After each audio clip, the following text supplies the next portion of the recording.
প্রিয় দেশবাসী, আসসালামু আলাইকুম। আমি অনেকদিন যাবৎ বলে আসতেছিলাম যে আমেরিকার সঙ্গে গোলামি চুক্তি করছে ইউনূস, যে চুক্তির কারণে বর্তমানে বাংলাদেশের বেহাল দশা।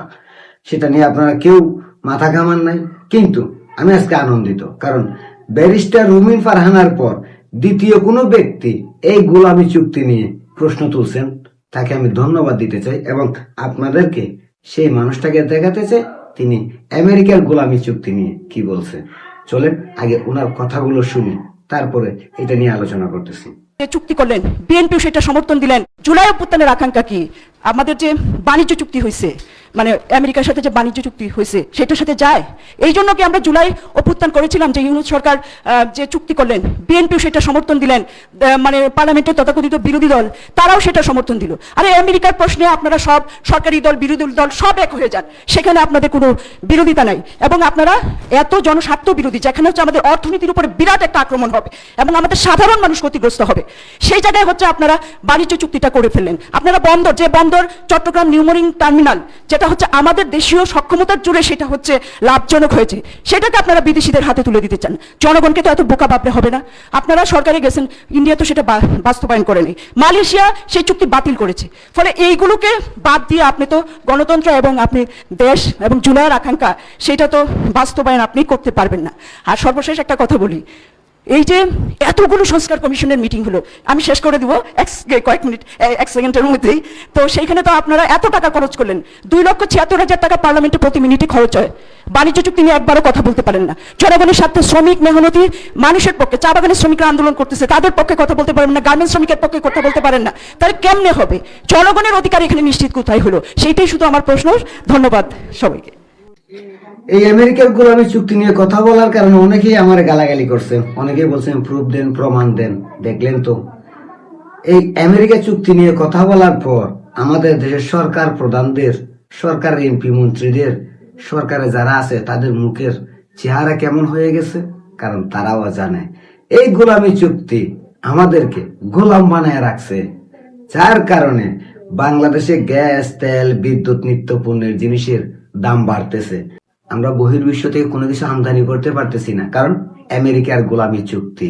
এই চুক্তির ফলে তারেক রহমান চাইলেও বাইরে থেকে কোনো কিছু আনতে পারবে না যতক্ষণ না আমেরিকা অনুমতি দেয়। আমরা আমেরিকার গোলাম হয়ে গেছি, আর এই গোলাম বানাইছে ইউনূস। আর ইউনূসকে ভিভিআইপি প্রোটোকল দিচ্ছে বর্তমান সরকারের প্রধান তারেক রহমান। আমাদের দেশটা গোলাম হয়ে আছে, কিন্তু উনাদের ক্ষমতায় থাকতে হবে। ক্ষমতায় থাকার জন্য আমেরিকার গোলামির চুক্তির বিরুদ্ধে কেউ কথা বলে না। অথচ 17 বছর আমরা শুনছি শেখ হাসিনা নাকি বাংলাদেশকে ইন্ডিয়ার হাতে তুলে দিছে, ইন্ডিয়ার কাছে বিক্রি করে দিছে, ইন্ডিয়ার কাছে বাংলাদেশ থেকে তেল যাচ্ছে, গ্যাস যাচ্ছে, বিদ্যুৎ যাচ্ছে। কিন্তু শেখ হাসিনার আমলে বিদ্যুতের সংকট ছিল না, গ্যাসের সংকট ছিল না, তেলের সংকটও ছিল না, নিত্য পণ্যের জিনিসের দামও এত বেশি ছিল না। এখন বাংলাদেশ থেকে তেলও যায় না, গ্যাসও যায় না, বিদ্যুৎও যায় না, তারপরও দেশে গ্যাসের সংকট, বিদ্যুতের সংকট, তেলের সংকট। কেন? একটাই কারণ, গোলামি চুক্তি। যে চুক্তির কারণে আমাদের দেশের অর্থনীতি ডাউন হচ্ছে, দিন দিন মানুষ গরিব হচ্ছে, দিন দিন মানুষের কষ্ট বাড়তেছে। তো দেশের মানুষের কষ্ট বাড়লেই কি আর না বাড়লেই কি? যে গোলামি চুক্তি করছে ইউনূস, সেই গোলামি চুক্তির বিরুদ্ধে যদি বর্তমানে জামাত, এনসিপি, বিএনপি যে কোনো কেউ কথা বলে, তাদের ক্ষমতা হারাইতে হবে, এটা এরা জানে। আর তাই দেশ গোলাম হয়ে গেছে, দেশের মানুষ কষ্টে আছে, তারপরও এই গোলামি চুক্তির বিরুদ্ধে কথা বলবে না।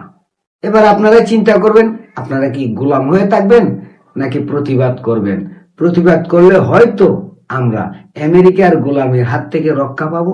আর যদি চুপ থাকেন, তাহলে এখন যে কষ্ট পাচ্ছেন, যত দিন গড়াবে তত কষ্ট বাড়তে থাকবে, যত দিন আগাবে ততই লোডশেডিং বাড়তে থাকবে, যত দিন আগাবে ততই গ্যাসের সংকট দেখতে পাবেন, যত দিন যাবে ততই আপনারা তেলের সংকট দেখতে পাবেন, নিত্য পণ্যের বাজারে আগুন জ্বলতে থাকবে, কিনে খাওয়ার মতো সামর্থ্য আপনার থাকবে না, দেশের মানুষ বেকার হবে, দেশের মানুষ কষ্টে থাকবে, দেশে বিনিয়োগ আসবে না, কারণ আমরা গোলাম। আর গোলামের দেশে কেউ বিনিয়োগ নিয়ে আসে না। আর এই গোলামের জীবন থেকে বাঁচাইতে পারে একমাত্র আপনার প্রতিবাদ। করেন, না হলে গোলাম হয়ে থাকেন, আপনাদের ইচ্ছে। তবে আমি ব্যারিস্টার রুমিন ফারহানা আর উনাকে আমি চিনি না, হয়তো উনি একজন গণমাধ্যম কর্মী, উনাকেও ধন্যবাদ যে আমেরিকার গোলামী চুক্তির বিরুদ্ধে কথা বলার জন্য। সেলুট রুমিন ফারহানা আর উনাকে, ওনারা যে এই দেশের চিন্তা করে, দেশের মানুষের চিন্তা করে কমসে কম গোলামী চুক্তির বিরুদ্ধে আওয়াজ তুলছে। ধিক্কার জানাই সরকার, সরকারের প্রশাসন, আর যারা বর্তমানে মামু বাগিনা চাচাবাতে যা সরকার নিয়ে বসে আছেন দেশে, তাদেরকে ধিক্কার জানাই ক্ষমতার জন্য, গোলামী চুক্তিকে মাথা পেতে নেওয়ার জন্য, এই বাংলাদেশ থেকে আমেরিকার গোলাম বানিয়ে রাখার জন্য।